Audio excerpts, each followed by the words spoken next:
da série Mandamentos. Eu quero trazer algumas explanações importantes.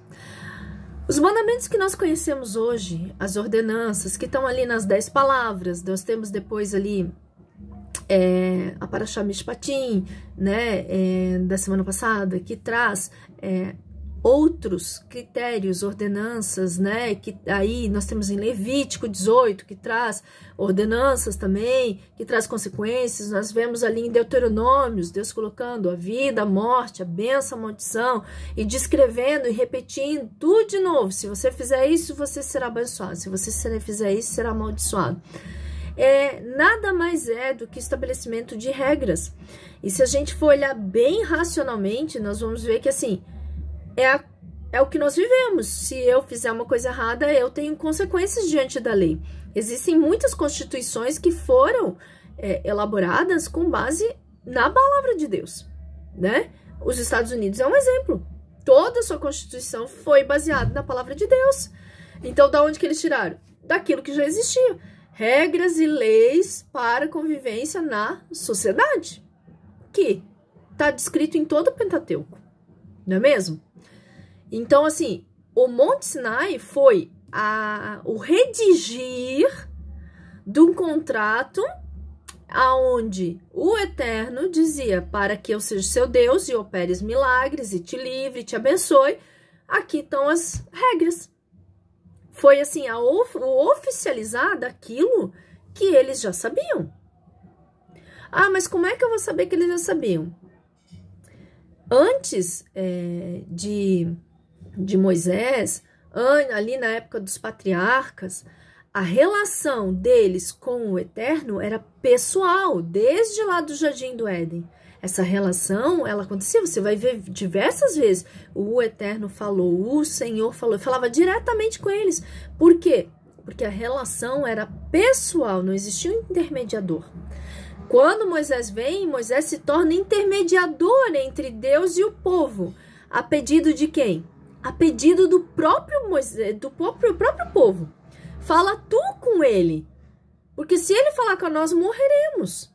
Porque a presença do Eterno era tão forte que a sensação que eles tinham era de quase morte, né? O ego tinha que dar espaço para aquele que é dono da criação. Então, essa questão de intermediador, ela existe por uma solicitação do povo.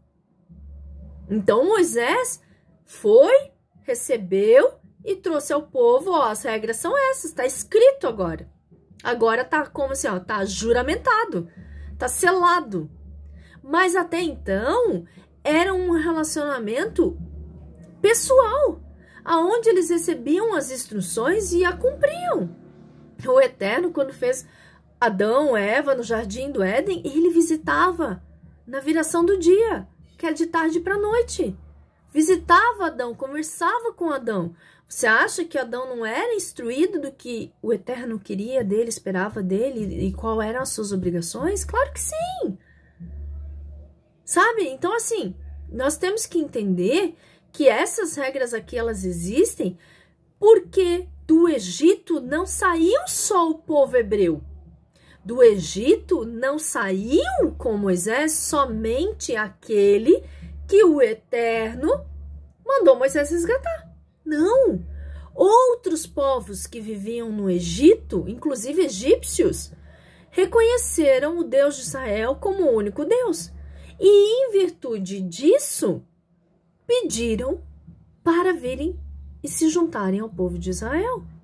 E por conta disso, quando nós vemos lá, logo depois que eles chegam no deserto de Sim, que o faraó, seus cavalos e cavaleiros são consumidos pelo o Yam Suf, né, que é o mar de juncos, o que nós conhecemos como mar vermelho, que eles são consumidos, que eles se veem livre do seu perseguidor. O que o Eterno dá? Um Shabat. Dá um descanso para eles. E quem é que não entendeu? Que era 6 dias, olha o que Deus falou, 6 dias o povo receberá maná. Então, todo mundo sabia contar de 1 a 6. No 6º, ele receberá uma porção dobrada. Então, se ele colhia 1 quilo, na sexta-feira, ele ia colher 2 quilos, porque era o que a casa dele consumia. Por quê? Porque no sábado, no 7º dia, não teria maná. Entendeu? E assim, se a pessoa lá, no primeiro dia, no segundo dia, quisesse colher 2 quilos e não comesse aqueles 2 quilos naquele dia, ia virar bicho, ia estragar no dia seguinte. Porque a ordem era uma só. Você vai colher para o que você vai comer hoje, amanhã tem mais. Isso é dependência. Isso é aprender a depender de alguém que vai te trazer a provisão. É confiar, confiança. Mas ali no meio existiam pessoas que não tinham ouvido falar do Deus de Israel antes daquilo que aconteceu no Egito. Então, para eles, confiar numa pessoa que eles acabaram de conhecer, mesmo tendo visto todos os milagres e sabendo que aquele Deus não havia outro Deus maior do que ele, era difícil. Então, eles incorriam nessas situações. E aí, o que aconteceu? No 6º dia, essas pessoas que não tinham essa relação que era passado de pai para filho, sobre toda essa cultura, todas essas coisas que Deus já tinha colocado implicitamente nessas famílias, nos patriarcas e matriarcas, eles não obedeceram. E aí, no 6º dia, em vez de colher 2 quilos, colheram um só. No 7º, saíram procurando. Cadê o maná? E aí, não comeram. Por quê? Porque não tinham observado o que o Eterno tinha falado. E por conta, acredito eu, dessas interferências e intercorrências, né? Uma que o bezerro de ouro também foi feito por tudo isso, o Eterno selou em pedras uma lei, para que então o povo entendesse e pudesse olhar todo dia, aqui ó, se você fizer isso, vai acontecer isso, se você não pode fazer isso, você não pode, entendeu? Nesse dia aqui você tem que descansar, que esse dia é santo para o Senhor, porque ele trabalhou 6 dias e descansou e santificou esse dia. Não é o domingo, não é a segunda, não é a terça, é sábado, é Shabat. Shabat é 7º dia. Então, assim, é isso. Então, nós vemos que depois, lá com os mandamentos no Monte Sinai, o Eterno, então, botou ordem. Vamos organizar isso daí, vamos fazer um contrato, né? Um estatuto. E isso perdura até hoje. Por quê? Porque é um estatuto perpétuo, eterno, e não pode ser mudado. Entendeu? Então, eu queria fazer esse parênteses aqui para você saber que, antes da gente dizer que Yeshua veio e aboliu tudo, que ele cancelou tudo, e que agora a gente vive pela graça e não precisa mais, e não é sábado, então eu posso guardar o domingo, que para mim é o 7º dia, dá tudo na mesma. Não, não pode. Quando a gente vê ali a questão de quando Roma instituiu o calendário, instituiu muitas coisas, ela trouxe muitas práticas pagãs, mas algumas coisas ela não mudou. Ela deixou com os mesmos nomes, ela deixou... Por quê? Porque ela inseriu práticas judaicas no meio da religião romana, essa religião que foi criada, que se chama catolicismo, colocou ali práticas de povos pagãos também, por isso que existe um monte de festas aí, um monte de ídolos. Então colocou ali muitas coisas para alcançar a todos em uma única religião. A ideia de uma única religião já vem desde aquela época. Então queria se centralizar e atender politicamente, religiosamente, muitas pessoas, para que ela tivesse todo o poder, né? E dissesse, ó, ela é legal, ela botou ali. Então, assim, mudaram-se muitas coisas, né? Instituíram o culto no domingo, por causa do quê? Por causa do Deus Sol. Tanto é que se a gente vai para o inglês, é Sunday, dia do sol, né? Mas o sábado ficou com o nome de sábado. E aí, se a gente observar, quando Israel fixa um calendário, o calendário que Israel fixa é muito parecido com o calendário fixo de Roma, né? Então, existe uma questão ali, que assim, Roma mudou muita coisa, mas tem coisas que permanecem iguais. A festa de Pentecostes é Shavuot, entendeu? Por quê? Mas não é 40 dias depois do carnaval, não. Porque Shavuot é a contagem do Homer por 50 dias após a festa de pães asmos. Então, assim, tem muita coisa que é semelhante. Por quê? Porque eles precisavam atender a todos. Hebreus, pagãos, celtas, todos. Então, o intuito era fazer uma única religião, tá? Então, nós não podemos olhar assim e dizer, ah, não, porque foi mudado para o domingo. Não, não foi. Não foi. Ah, mas porque... Não, não foi. Entendeu?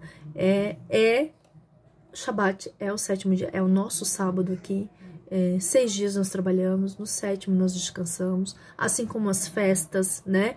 Como eu mencionei agora, Shavuot, nós temos outras festas instituídas, todas instituídas como estatuto perpétuo.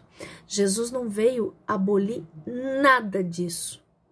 Absolutamente nada, mas ele trouxe sim alguns entendimentos de que a vida, a preservação da vida está acima da lei.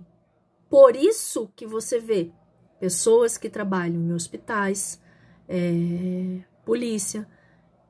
Ah, o meu plantão caiu no sábado, ela vai trabalhar. Sim, ela vai trabalhar. Por quê?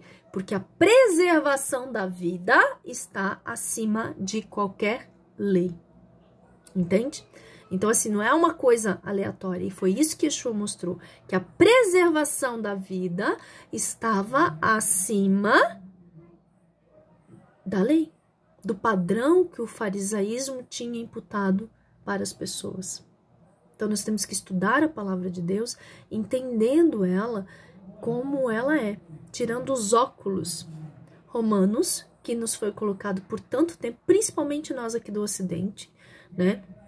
E olharmos para o Oriente e vermos que Jesus nasceu judeu, viveu judeu, morreu judeu.